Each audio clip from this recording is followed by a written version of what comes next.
السلام علیکم ویورز، آج کے ولاگ میں آپ سب کو خوش آمدید۔ مکہ مکرمہ میں آج زیارتوں کا دوسرا دن تھا اور آج ہم نے طائف زیارت کے لیے جانا تھا۔ مکہ سے طائف کا فاصلہ 100 کلومیٹر ہے اور تقریباً 2 گھنٹے کا سفر ہے کیونکہ سارا پہاڑی علاقہ ہے۔ طائف کا نام سنتے ہی ذہن میں 2 چیزوں کا خیال آتا ہے۔ جو سعودیہ سے باہر رہتے ہیں ان کے ذہن میں وہ بات آتی ہے جو طائف والوں نے حضور صلی اللہ علیہ وسلم کے ساتھ ظلم کیا تھا، اور جو سعودیہ والے ہیں ان کے ذہن میں آتا ہے کہ جیسے ہمارے پاکستان میں ایک علاقہ مری ہے تو وہ آپ یہ سمجھیں کہ طائف سعودیہ کا مری ہے۔ طائف شہر سطح سمندر سے 1879 میٹر کی بلندی پر ہے، اس وجہ سے وہاں موسم اکثر ٹھنڈا رہتا ہے۔ طائف میں ہم سب سے پہلے پہنچے مسجد ابن عباس رضی اللہ تعالیٰ عنہ۔ ماشاءاللہ بہت ہی پیاری مسجد تھی۔ یہ ممبر دیکھیں ویورز، تقریباً سعودیہ کی ہر مسجد میں اس طرح کا ممبر بنا ہوا، اور اس مسجد کے اتنے زیادہ پلر تھے اور اس ترتیب سے بنے ہوئے تھے کہ بہت خوبصورت لگ رہے تھے ماشاءاللہ۔ یہ مسجد حضرت عبداللہ ابن عباس رضی اللہ تعالیٰ عنہ کے نام پر بنائی گئی تھی، اور یہ حضور صلی اللہ علیہ وسلم کے چاچا حضرت عباس رضی اللہ تعالیٰ عنہ کے بیٹے تھے۔ ہمارے پیارے نبی حضرت محمد صلی اللہ علیہ وسلم کے دنیا کے پردہ فرمانے کے بعد حضرت عباس رضی اللہ تعالیٰ عنہ تبلیغ کی غرض سے طائف میں چلے گئے تھے۔ ان کے جانے کی ایک وجہ یہ بھی بتائی جاتی ہے کہ ان کے خیال میں تھا کہ مکہ میں اگر ایک نیکی کرنے کا ثواب 1 لاکھ کے برابر ملتا ہے تو ایک گناہ کرنے کا گناہ بھی 1 لاکھ کے برابر ملے گا۔ اس وجہ سے وہ مکہ کو چھوڑ کر طائف میں چلے گئے تھے۔ طائف میں دوسری زیارت کے لیے ہم پہنچے مکتبہ عبداللہ ابن عباس رضی اللہ تعالیٰ عنہ۔ اس لائبریری کی تاریخ بہت پرانی ہے اور ہر سعودی حکومت کے دور میں اس کی تعمیر نو اور توسیع ہوتی رہی۔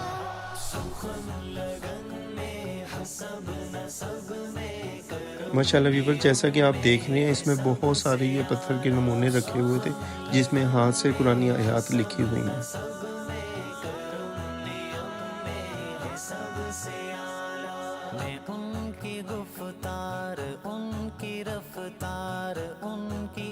جی ویورز، اس کے ساتھ ہی یہ کچھ پرانے قرآن پاک کے صحیفے لکھے ہوئے ہیں اور کچھ آیات لکھی ہوئی ہیں اور کچھ خطوط ہیں جو حضور صلی اللہ علیہ وسلم کے نام سے منسوب کیے جاتے ہیں۔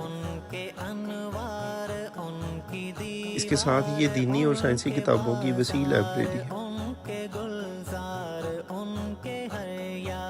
ساتھ ہی دیوار پہ کچھ فریم لکھے ہوئے ہیں جس میں تصویروں کے حساب سے سمجھایا ہوا ہے ہر چیز کے کون سی جنگ کہاں پہ ہوئی تھی اور کتنے صحابہ کرام تھے، کتنے شہید ہوئے تھے، ساری تفصیل کے ساتھ یہ اور تصویروں کے ساتھ سارا کچھ دکھایا گیا ہے۔ اس کے بعد ہماری زیارت تھی مسجد عداس۔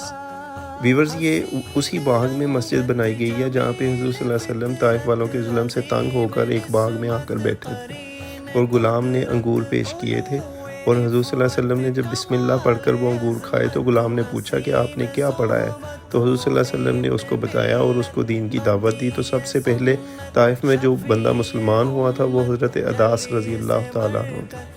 یہ مسجد انہی کے نام سے منسوب ہے، اور یہ سارا علاقہ وہی باغ ہے جو اس وقت تھا، اور یہ اب باغ ختم کر دیا گیا ہے اور باقی ساری چیزیں ویسی کی ویسی ہیں۔ اور پھر ویورز ہم پہنچے اس زیارت کے لیے۔ یہ سامنے جو آپ کو پتھر نظر آ رہا ہے میں نے زوم کر کے دکھایا ہے، کہا جاتا ہے کہ حضور صلی اللہ علیہ وسلم اس پتھر کے ساتھ ٹیک لگا کر بیٹھے تھے جب طائف والوں نے زیادہ ظلم کیا۔ حضور صلی اللہ علیہ وسلم لہو لہان ہو گئے تھے، وہ ادھر آ کر اس پتھر کے ساتھ ٹیک لگا کر بیٹھے تھے، اور طائف کے لوگوں نے پہاڑی کے اوپر سے یہ والا پتھر، ویورز جو میں زوم کر کے آپ کو دکھا رہا ہوں، یہ 2 لائنیں بنی ہوئی ہیں اس پہ، یہ پتھر اوپر سے حضور صلی اللہ علیہ وسلم پر پھینکا تھا۔ تو حضور صلی اللہ علیہ وسلم نے دیکھ کر اس پتھر کو مخاطب کر کے فرمایا تھا کہ اگر تو اللہ کی مرضی سے آ رہا ہے تو آ جا، ورنہ ادھر ہی رک جا، اور یہ پتھر سٹل آج تک وہیں پہ رکا ہوا ہے۔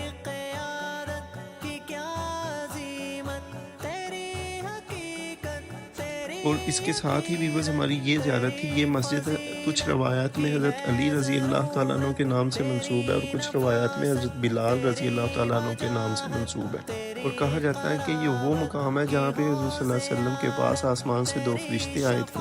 انہوں نے کہا تھا کہ اگر آپ حکم دیں تو ہم دونوں پہاڑوں کو ملا دیں اور طائف والوں کو غرق کر دیں۔ اور یہ دیکھیں ناظرین، سامنے آپ کو نظر آ رہے ہوں گے، یہ طائف شہر کے پرانے کھنڈر نما مکان ہیں۔ تو پھر ہم مارکیٹ پہنچے۔ مارکیٹ میں دیکھا تو بہت زیادہ چیزیں تھیں اور کافی سستی تھی۔ ڈرائی فروٹ بھی کافی سستا تھا، 5-10 ریال کا ایسے شاپر بھر کے دے، اور فروٹ کے تو کیا ہی کہنے، یہ آپ جتنی ٹوکریاں دیکھ رہے ہیں 10-10 ریال کی ساری ٹوکریاں، فریش انجیر، انار، ہر چیز۔ قریش نور کو نیند آ رہی تھی تو یہ گاڑی میں ہی سو گئی۔ اس کے بعد ہم طائف شہر کے میقات پہنچے۔ میقات وہ جگہ ہے یہاں سے احرام باندھ کر ہم عمرہ کر سکتے ہیں، اور حضور صلی اللہ علیہ وسلم نے اپنی زندگی میں 3 عمرے کیے ہیں، ایک حج کے ساتھ مدینہ منورہ کے میقات سے آتے ہوئے، اور ایک طائف شہر سے، اور ایک مسجد جرانہ سے۔ اور الحمدللہ میں نے بھی یہ تینوں میقات سے عمرہ کیا ہوا ہے، اللہ کا لاکھ لاکھ شکر ہے۔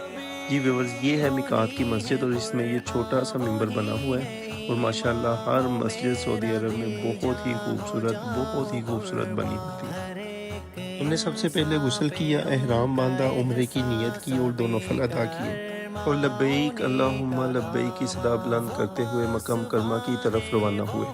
یہ تھی ویورز آج کی ویڈیو۔ اگلی ویڈیو تک کے لیے اللہ حافظ، اپنا اور اپنے پیاروں کا خیال رکھیے۔